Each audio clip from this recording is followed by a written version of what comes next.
সেদিকে অপায়া তুই কিছুই হয় না। সুতরাং নিজের পায়ে কাড়া হতে হবে, তারপরে বিয়ে। এটা যদি তাকে বলেন, সে পাগল হয়ে যাবে। জুড়ে বলেন ঠিক কিনা? সে মানসিক ভারসাম্য হারিয়ে ফেলবে, সে মানসিক বেকারগ্রস্ত হয়ে যাবে, সে মানসিক রোগী হয়ে যাবে। জুড়ে বলেন ঠিক কিনা? এখন অনেক মা বাবা আছে, সন্তানকে পড়াশোনা করাইছে ভালো, গ্রাজুয়েশন কমপ্লিট করেছে, কিন্তু বিয়ে দিতে চায় না। তার ঘরে হাঁস মুরগি খায়, গরু ছাগল লালন পালন করে, সবাই খায়, আত্মীয় স্বজনীয় এসে খায়, কিন্তু সন্তানকে বিয়ে করায় না। বলে যে নিজের পায়ে কাটা হতে হবে। জুড়ে বলেন নাউজুবিল্লাহ। নিজের পায়ে কাটা হতে হতে চাকরি পেয়েছে 30 বছরের পরে, তার ব্যবসায় উন্নতি হচ্ছে 35 বছর পরে। এখন নিজের পায়ে কাড়া হলো, গাড়িও হয়েছে, বাড়িও হয়েছে, টাকা হয়েছে, পয়সা হয়েছে, দরাঢ্য এসেছে। বিয়ে করা জরুরি যেই সময় ছিল সেই সময় করে নাই। তার যৌবন যখন শেষ হয়ে গেছে, টাকা পয়সা দেখে একজন মেয়ে, তার মেয়ের মা বাবা, তার টাকা পয়সা, ধনাঢ্য এবং তার ব্যবসা বাণিজ্য সব কিছু দেখে তাকে বিয়ে দিলেন। কি করলেন? বিয়ে দিলেন। এরপরে 10 ভরি স্বর্ণও দিল, 20 লাখ টাকা মহারণা কাবিনও দিল। আছে না নাই? বলে যে কয়েকদিন পরে স্ত্রী যখন শ্বশুর বাড়িতে বেড়াতে যায় আর আসতে চায় না, এমন পরিবার আছে না না? তাহলে সঠিক সময়ে বিয়ে করার দরকার আছে না নাই? টাকা পয়সা, ধন দৌলত, রিজিক, এগুলো কার দান? আল্লাহর দান। কারো জীবন থেমে থাকে না। গতকালকে একটা ভিডিও দেখলাম, একটি বাড়িতে বিয়ে হচ্ছে, বিয়ের অনুষ্ঠান, কিন্তু বিয়ের অনুষ্ঠানে তার দাদি মারা গেছে। কি গেছে? তার দাদি মারা গেছে। ওদিকে দাদিকে দাফন কাফন করানোর জন্য সবাই মতোয়ারা, আর এদিকে বিবাহের কাজও থেমে নাই। সুতরাং আপনার জীবনের গতি আপনি দুনিয়াতে আসার পর থেকে শুরু হয়ে গিয়েছে, এটাকে থামানো যাবে না। সঠিক সময়ে বিয়ের টাইমে বিয়ে করে ফেলবেন। আপনার জীবনের প্রত্যেকটা স্তরে, প্রত্যেকটা সময়ে যখন যেটা করা দরকার সেটাকে আপনার করে ফেলতে হবে ইনশাআল্লাহ। আল্লাহ আমার যুবক ভাইদেরকে, তরুণ ভাইদেরকে, বিয়ের উপযুক্ত যারা হয়েছে তাদেরকে বিয়ে করার তৌফিক দান করুন বলি আমিন। এখন আমাদের মধ্যে কিছু যুবক ভাই এবং তরুণ ভাইয়েরা আছে যে বিয়ে তো করব, ঠিক আছে, একটা ভালো মহিলা হতে হবে, ভালো মেয়ে, পর্দাশীলা, নামাজে কালামে পাক্কা। জুড়ে বলেন ঠিক কিনা? আমার বন্ধুগণ, আমাদের যুবক ভাইয়েরা, আমাদের তরুণ ভাইয়েরা, আমাদের অভিভাবক মণ্ডলী, তারা চায় তার সন্তানের জন্য একটা ভালো ভালো ফ্যামিলির, একটা সুন্দরী রমণী মহিয়সী, একটি ভালো মেয়ে ঘরের বউ বানাবে। জুড়ে বলেন ঠিক কিনা? আমার বন্ধুগণ, আপনি যদি ভালো হতে না পারেন, আপনি যদি শয়তান হয়ে থাকেন, আপনি যদি খবিস হয়ে থাকেন, আপনার সন্তানটাকে যদি ভালো হিসাবে বানাইতে না পারেন, গড়তে না পারেন, আপনার সন্তানটাকে যদি চরিত্রবান হিসাবে গড়ে তুলতে না পারেন, আপনার নিজের চরিত্রটাকে যদি সুন্দর করতে না পারেন, আপনার জীবনটাকে যদি কোরআন এবং সুন্নাহর আলোকে সুন্দরভাবে সুগঠন করতে না পারেন, তাহলে আপনি যদি সুন্দরী, গুণবতী, ভালো পর্দাশীলা, পরহেজগার নারী যদি আপনি বিয়ে করতে চান, তাহলে পাবেন না। কেন পাবেন না? আল্লাহ তাআলা কোরআনুল কারীমে বলে দিচ্ছেন, আল খবিসাতু লিল খবিসিনা ওয়াল খবিসুনা লিল খবিসাত والطيبات للطيبين والطيبون للطيبات أولئك مبرؤون مما يقولون لهم মাগফিরাত ওয়া রিজকুন কারীম। জোরে বলেন আল্লাহু আকবার। আল্লাহ তাআলা আয়াতে বলছেন, যারা খবিস পুরুষ তাদের জন্য খবিস নারী, যারা খবিস নারী তাদের জন্য খবিস পুরুষ। জোরে বলেন না নাউজুবিল্লাহ। আপনি যদি নিজে ভালো থাকেন, নিজে যদি পবিত্র থাকেন, নিজে যদি কলেজের নামে বান করে কটেজে না যান, আপনি নিজের যৌবনটাকে যদি পরিচ্ছন্ন রাখেন, তাহলে আপনি একজন পরিচ্ছন্ন, পর্দাশীলা, পরহেজগার, মহিয়সী, গুণবতী একটা নারীর ব্যবস্থা আল্লাহ আপনাকে করে দেবে। জোরে বলেন আল্লাহু আকবার। কাজে আমার বন্ধুগণ, আপনি যদি সতী, সাধবী, সুন্দরী, রমণী, মহিয়সী, গুণবতী একজন নারীকে বিয়ে করতে চান, মহিলাকে, আগে আপনাকে সৎ চরিত্রের অধিকারী যুবক, তরুণ হিসাবে আপনাকে থাকতে হবে। পারবেন তো ইনশাআল্লাহ? আমরা একটু নিজেদেরকে আলোচনা শোনার জন্য একটু প্রস্তুত করি। লা ইলাহা, আরো জোরে লা ইলাহা, আরো জোরে লা ইলাহা ইল্লাল্লাহ। মাইক একটু আর একটু পরিষ্কার করতে বলেন, গলা টানতেছে, গলা যেন না টানে। লা ইলাহা ইল্লাল্লাহ, লা ইলাহা। তুমি আরশে তাকো প্রভু, আমরা জমিনে, তবু তোমারি প্রেম জমে হৃদয় গহীনে। তুমি আরশে তাকো প্রভু, আমরা জমিনে, তবু তোমারি প্রেম জমে হৃদয় গহীনে। আমরা তোমারি গোলাম গো, অন্য কারো না। আলিমুল গায়ব তুমি, মালিক রব্বানা।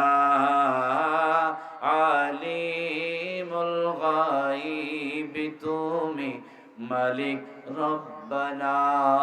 আল্লাহ আল্লাহ আল্লাহ আল্লাহ আল্লাহ আল্লাহ আল্লাহ আল্লাহ, লা ইলাহা ইল্লাল্লাহ। জোরে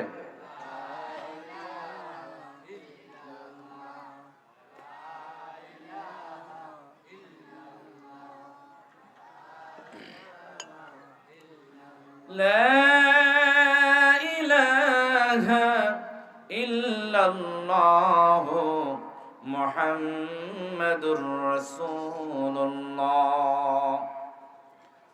আমার বন্ধুগণ, আল্লাহর নবী সাল্লাল্লাহু আলাইহি ওয়াসাল্লাম হাদিস শরীফে ঘোষণা করেন যুবকদেরকে উদ্দেশ্য করে, ইয়া মা'শারাশ শাবাব মান ইসতাতা'a মিনকুমুল বাতা ফালইয়াতাযাওয়াজ ফাইন্নাহু আগাদ্দুল বাসরি ওয়া আহসানু লিল ফারজি ওয়া মান লাম ইসতাতি' ফা'আলাইহি বিস-সাওম ফাইন্নাহু লাহু ওয়িজা।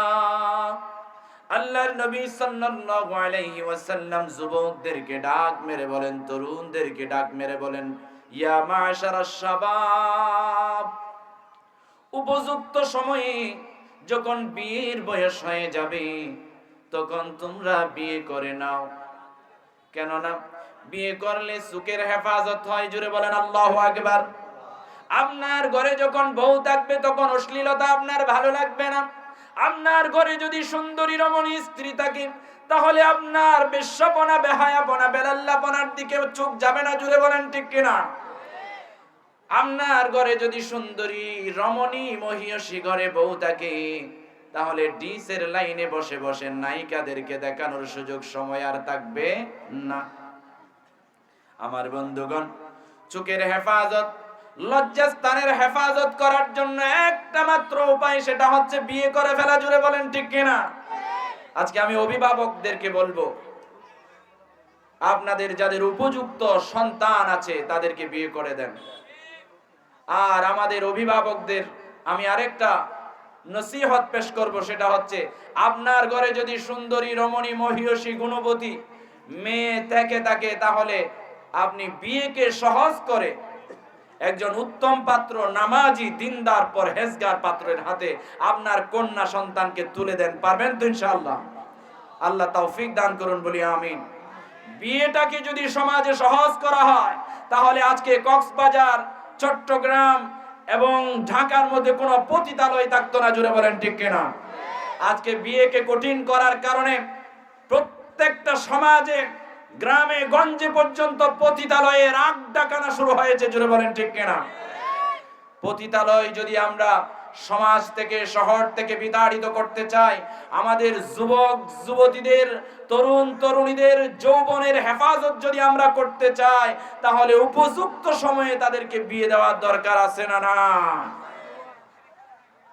আর আল্লাহর নবী সাল্লাল্লাহু আলাইহি ওয়াসাল্লাম বলছেন, তোমাদের বিয়ে করার সামর্থ্য যদি না থাকে তাহলে তোমরা রোজা রাখো। রোজা রাখলে পরে আল্লাহর ভয় অন্তরে চলে আসে। আমরা ওই যে দেখা যাচ্ছে রোজা এক মাসও নাই, জুড়ে বলেন ঠিক কিনা? আল্লাহুম্মা বারিক লানা ফিমা রাজাব ওয়া শাবান ওয়া বাল্লিগনা রমাদান। এই দোয়াটা তো আমরা পড়তেছি, জুড়ে বলেন ঠিক কিনা? ওই যে রমজানের সুঘ্রাণ আমরা পাচ্ছি, রোজা কাছে চলে আসছে। আল্লাহ সুবহানাহু ওয়া তাআলা আমাদের সবাইকে রমজান পর্যন্ত হায়াতটাকে বৃদ্ধি করে দিন, বলি আমিন। আমাদের সবাইকে রমজানের প্রস্তুতি গ্রহণ করার তৌফিক দান করুন, বলি আমিন। আল্লাহর নবী সাল্লাল্লাহু আলাইহি ওয়াসাল্লাম বলেন, বিয়ে করার উপযুক্ত সময় যখন হয়ে যায়, বিয়ে করার সামর্থ্য যদি না থাকে, তাহলে আল্লাহর নবী বলেন রোজা রাখো। রোজা রাখলে যৌবনের হেফাজত হবে। রোজা রাখলে অন্তরে ভয় থাকবে কার? জুড়ে বলেন কার? আল্লাহকে ভয় করার দরকার আছে না নাই? আল্লাহর ভয় যদি অন্তরে চলে আসে, আপনার যৌবনকে নিয়ে আপনি ছিনিমিনি খেলতে পারবেন না। আল্লাহ সুবহানাহু ওয়া তাআলা এবং প্যারা হাবিব সাল্লাল্লাহু আলাইহি ওয়াসাল্লাম আমাকে আর আপনাকে খাওয়ার জন্য, যৌবনকে ব্যবহার করার জন্য সুন্দর একটা প্লেট দিয়েছেন, একটা বিধান দিয়েছেন। এই বিধানকে অগ্রাহ্য করে আপনি যদি বাথরুমে খাওয়া শুরু করেন, তাহলে আপনার যৌবন তো নষ্ট হয়ে যাবে, আপনার যৌবন তো ধরে রাখতে পারবেন না। জোরে বলেন ঠিক কিনা? আমার যুবক ভাইদেরকে, আমার তরুণ তরুণ ভাইদেরকে, আমার তরুণী বোনদের যৌবনকে আল্লাহ হেফাজত করুন, বলি আমিন। আপনার আর আমার যৌবনের হেফাজত হবে তখন যখন চুপকে আমরা হেফাজত করব, তখন। জোরে বলেন ঠিক কিনা? আপনার লজ্জাস্থানকে হেফাজত করবেন যখন আপনার যৌবন হেফাজত হবে তখন। জোরে বলেন ঠিক কিনা? এই দুনিয়াতে যদি আপনার যৌবনটা ঠিক না থাকে, আপনার জীবনটাই বৃথা। জোরে বলেন ঠিক কিনা? আপনার যদি যৌবন থাকে, আপনার বিয়ে ভালো লাগবে। আপনার যদি যৌবন থাকে, দুনিয়া ভালো লাগবে। আপনার যদি যৌবন থাকে, মা বাবা ভালো লাগবে।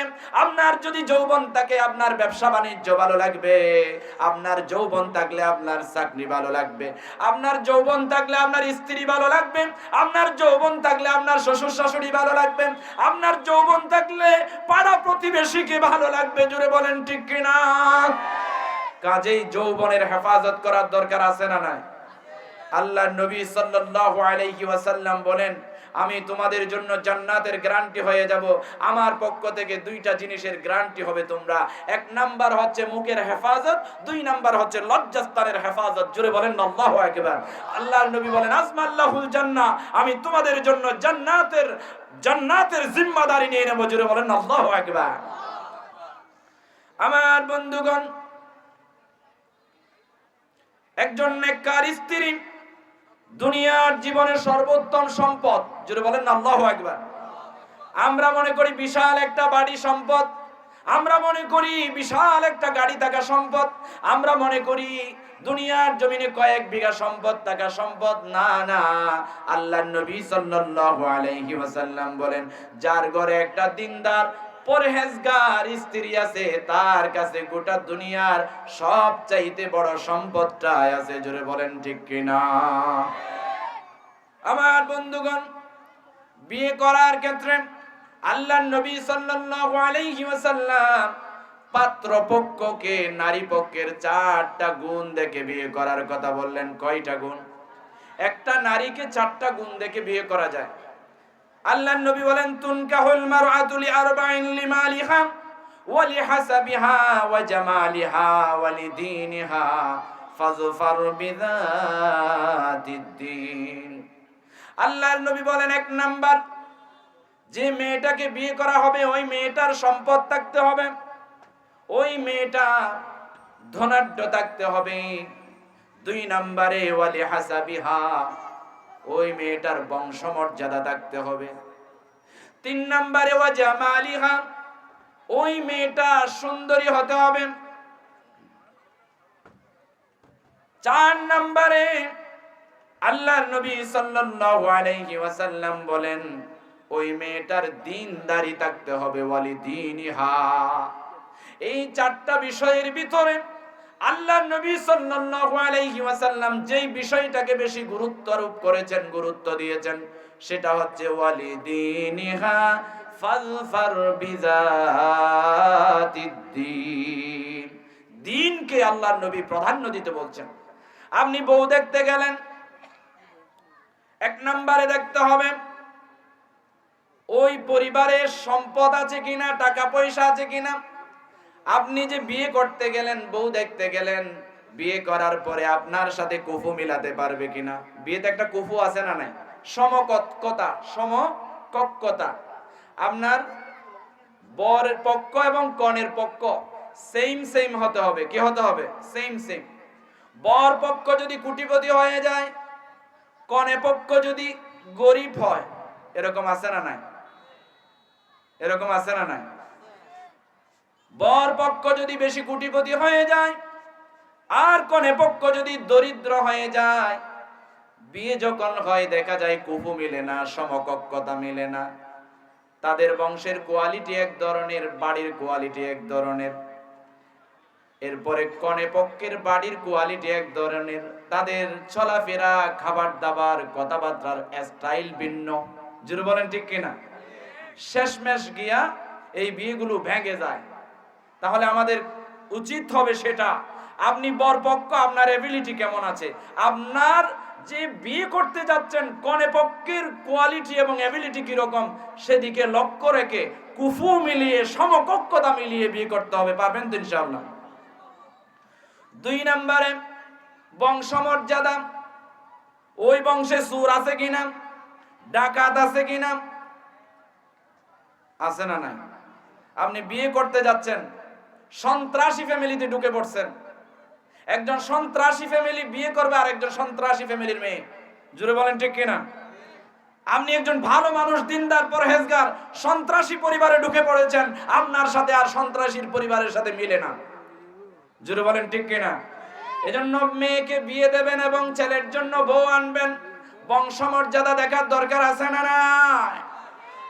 তিন নম্বরে আল্লাহর নবী সাল্লাল্লাহু আলাইহি ওয়াসাল্লাম বলেন, সুন্দরী কিনা মেয়েটা, ওয়া জামালিহা, ওই মেয়েটা সুন্দরী কিনা দেখতে হবে। পারবেন তো ইনশাআল্লাহ?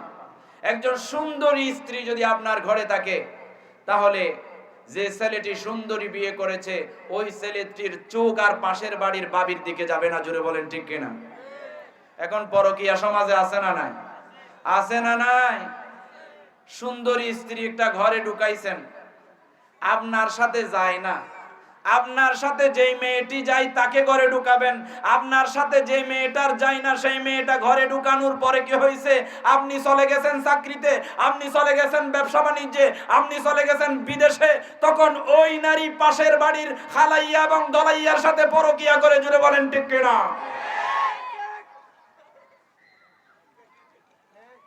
কথাগুলো গায়ে লাগতে পারে, আমি কিন্তু একদম চরম সত্য কথাই বলছি। জোরে বলেন ঠিক কিনা? যে সমস্ত পুরুষ পরকীয়া করে, যে সমস্ত নারী নিজের স্বামীর হক অন্য একজন খালাইয়া এবং দলাইয়াকে বিলিয়ে দেয়, ওই সমস্ত স্ত্রীরা কখনো জান্নাতের মুখ দেখবে না। জোরে বলেন ঠিক কিনা? আমার বন্ধুগণ, আমি বোঝাতে চেয়েছিলাম, তিন নম্বরে যখন বউ দেখতে যাবেন তখন মেয়েটা সুন্দরী কিনা, মেয়েটা আপনার সাথে যায় কিনা, ওই বংশের সাথে আপনার মিলে কিনা, কুফু মিলে কিনা দেখার দরকার আছে না নাই? চার নম্বরে যেটা বলছেন ওয়ালিদিনিহা, ওই মেয়েটা নামাজি কিনা, ওই মেয়েটা কোরআন পড়ে কিনা, ওই মেয়েটার ভিতরে ইসলাম আছে কিনা, ওই মেয়েটার পরিবারে ইসলাম আছে কিনা। দিন ধর্ম দেখে আল্লাহর নবী সাল্লাল্লাহু আলাইহি ওয়াসাল্লাম বলেন ওয়ালিদিনহা ফাজফার বিযাতিদ্দিন। দিনকে প্রাধান্য দিতে হবে। একটা দিনদার পরহেজগার মেয়ে যখন আপনার ঘরে উঠবে, আপনার ঘরটা শান্তিতে ভরে যাবে, আপনার ঘরে ভরপুর রিজিক চলে আসবে, আপনার ঘরে যারা আছে তাদেরকে আল্লাহ সুবহানাহু ওয়া তাআলা মর্যাদা সম্মান বাড়িয়ে দিতে থাকবে, ব্যবসা বাণিজ্যে চাকরিতে বাকরিতে ভরপুর রিজিক দেবে। জোরে বলেন সুবহানাল্লাহ, জোরে বলেন লিল্লাহি তাকবীর। প্রধান আলোচকের আগমন, মুফতি আবু হানিফ সুহাইল সাহেবের আগমন, শুভেচ্ছা স্বাগত। নারে তাকবীর, আল্লাহু আকবার, লিল্লাহি তাকবীর। মধ্যম কুতুবদিয়া পাড়া যুব ও তরুণ সমাজের উদ্যোগে আয়োজিত আজকের এই তাফসীরুল কোরআন মাহফিলের পক্ষ থেকে লাল গোলাপ শুভেচ্ছা।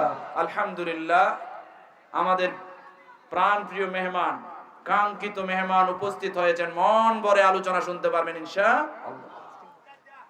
আমি হুজুর যখন চলে আসছেন, এখানে লম্বা আলোচনা করার সুযোগ নাই, আমি শেষ করে দিচ্ছি। তার আগে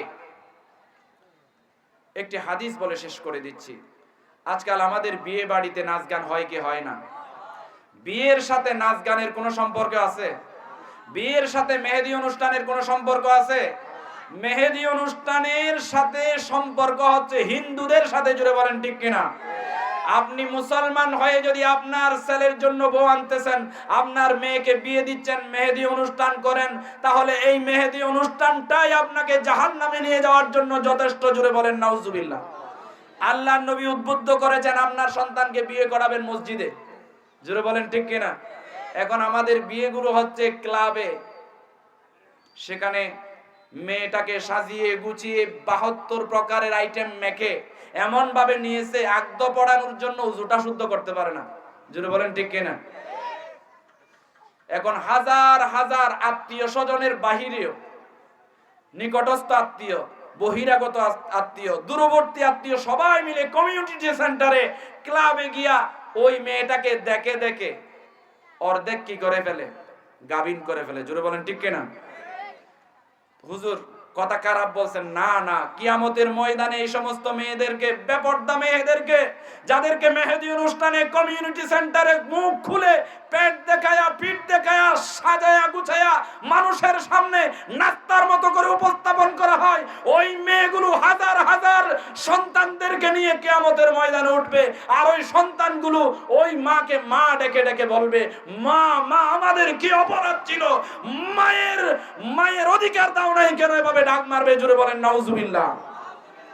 তাহলে যদি ভালো লাগে জাহান্নামে যেতে মন চায়, তাহলে কমিউনিটি সেন্টারে ক্লাবে গিয়া বেপরদা হইয়া মুখ কইলা পিঠ দেখায়া পেট দেখায়া আপনার মেয়েটাকে সাজায়া সেখানে মানুষের সামনে উপস্থাপন করবেন। আল্লাহ আমাদের হেফাজত করুন। জুড়ে বলি আমিন।